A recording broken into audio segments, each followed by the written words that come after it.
I am here getting eaten by mosquitoes to let you know that the AFC West is the next division to be released in my NFL fan series. For those of you that are unaware, the AFC West consists of the Kansas City Chiefs, the Los Angeles Chargers, the Denver Broncos, and of course the lovely Las Vegas Raiders. This division is going to be fascinating because they have the number one overall pick, but there's also teams in this division that have done very well over the past couple of seasons, and so it's going to get interesting to see who performs well consistently, who wins these games, what it looks like, what is going on with Patrick Mahomes. There's so much happening in this division, and I'm excited to let you hear these conversations. Speaking of the Patrick Mahomes of it all, I don't think anybody doubts the Kansas City Chiefs. We've seen them win. We've seen them come back and win. We've seen them figure out some things. And so I don't think anyone on planet Earth is doubting their ability to do that. Now, the health of Patrick Mahomes obviously matters a great deal, but I expect the Kansas City Chiefs to do what they need to do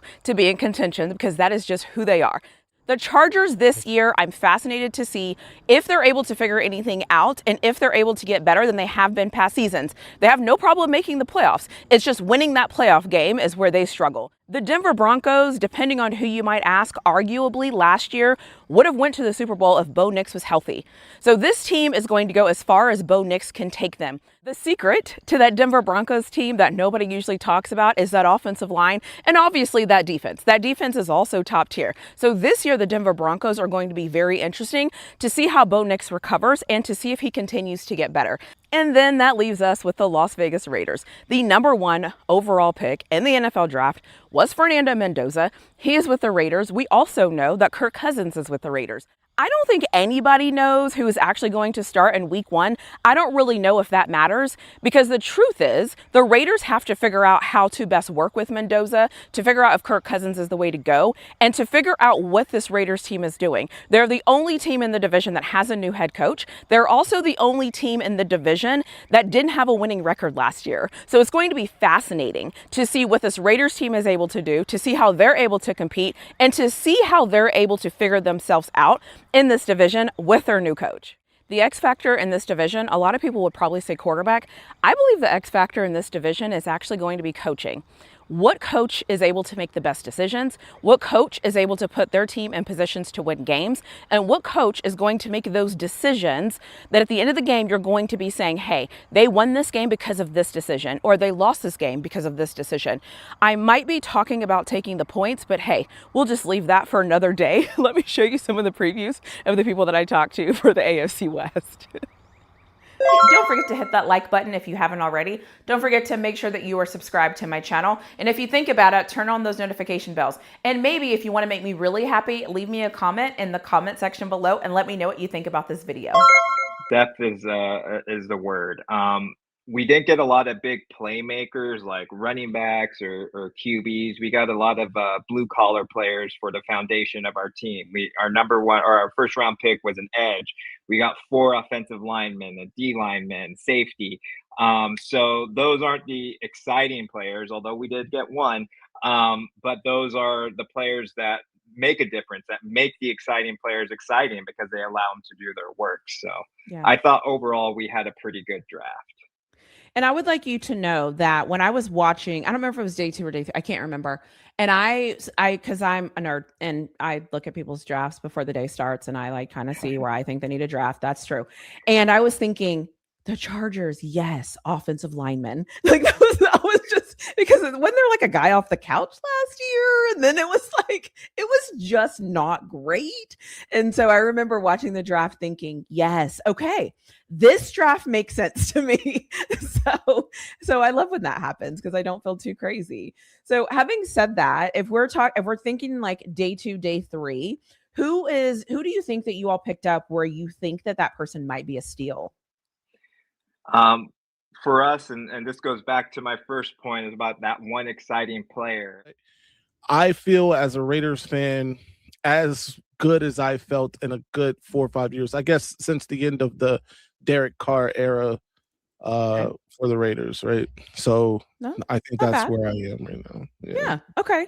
So let's talk about that draft. So I feel like everyone that ever watched football ever knew who the first pick was going to be, but a lot of us didn't know it was going to happen afterwards. So Yeah. having said all of that, what one word would you use to describe the draft? Surprising. Okay. For the Raiders draft, surprising. Okay. What made you surprised? And it was surprising because it was really good, in my opinion. Previous years we might, Genty, I think last year was kind of a no-brainer. It was just, he was going to be there. Mendoza this year was a no-brainer.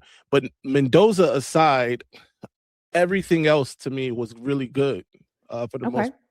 And so I really enjoyed that. It looks like we're, there's not new ownership. Obviously, Davis is still the majority owner and everything, but we do have some other voices in the room, if you will. And I think those voices are starting to be heard. And so this one was surprising in a good way for me. Yeah, the one of the guys that I really wanted the Broncos to target all offseason long was Jonah Coleman. So when they drafted him from in Washington, the 4th round, yes, I was so pumped. He's everything that we've needed. When J.K. Dobbins went down last year, it was tough because we had a bunch of like 5'9", 200-pound backs. Those guys aren't going to get you the tough yardage. They have a little bit of a ceiling when it comes to pass protection, right? So Jonah Coleman's a pro's pro. Like he never fumbles. He was like the highest rated pass pro guy coming into the draft. Again, he just fits Broncos culture. And I just found this out that he was hoping to go to the Broncos. Like during the NFL draft, they had some exercise for them to do. And like he went up to the podium and said, with pick 62, the Denver Broncos select Jonah Coleman. But, it ended up being like 106 or something like that. Semantics. It's fine. But I love Jonah Coleman. He's another captain. We bring in a ton of captains. I think 6. I want to say, how many picks do we have? 7? I want to say 6 out of the 7 players that we brought in were team captains on their college team. So, I think that obviously you'll ride JK till the wheels fall off. There are other guys that I liked a lot. The Sam Roush, Eli Raridan, Oscar Delp trio of tight ends that went in the 3rd round. We technically did pass on those. And that's not to say I would have taken them at pick 40, but you get one of those guys at 74, maybe that's a question mark if you don't trade up in the 1st round too. So I wouldn't say it's a lot of players because I do think that they did a good job in maneuvering the board. Brett Veach seemed like he had a pretty good handle on where the positions were going to go in this NFL draft. So I don't have many critiques in that standpoint. But definitely, you're going to look at that offensive skill position weapon and say, hey, do you have enough juice there? That's the thing that's going to be a concern for me moving forward. I can say that. And then the Jeff Caldwell of it all, since you mentioned receiver, how did you feel about that pickup? Have you had any time to dive into him? I am a fan if he can bring it all together. But I didn't know if you've had a quick second. By the way, I did not prepare you for this, but I just trust that you probably have looked into him. So what are your thoughts about Jeff Caldwell? Yeah, the funny thing about it is that him and his teammate, both now Kansas City Chiefs, obviously we took Cyrus Allen in the 5th round as well. And so I was able to go back and dig into the tape of both of those guys because I didn't do a lot of work pre-draft. I did a little bit on Cyrus Allen, not a lot on Caldwell.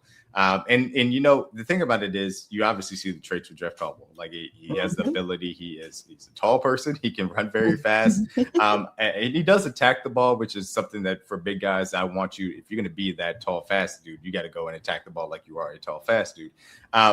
I think that there are a lot of things around his route running that needs to be developed, a lot of things. As with the other divisions, the videos will release Monday through Thursday at 4 p.m. Central. And every single person that I collaborated with, if they have a YouTube channel, I will add them as a collaborator. So you can very easily find their channels. If you have no idea what I'm talking about, their information will always be in the description of every single episode. The last thing I want to say is I'm still going to continue to premiere because I have actually found it pretty cool to be there while it's premiering to hear these conversations back. And I just love the support. I need to thank you for being so supportive of the series, for watching the series, for engaging with the series, for being excited when your team is coming, for just all of your encouragement that I see people giving. I love when people love the things that I put together in my brain. It always makes it very fun. And for me, this is season 3. And so sometimes I get in my own head and I'm like, is this good enough? Do people still want to see this? So thank you. If you've engaged with this, if you've liked a video, if you've commented on a video, if you've waited for your team, if you're still watching even after your team has been shown, that is fantastic. The last thing I'll say before I end this video, these videos are actually really cool for you to figure out the competition of the teams that you're going to play. Since the schedule has been released, it's never a bad time to start researching. Anyways, let me know who you're excited to see in the AFC West. What videos are you excited about? And as always, I'll see you in my next video.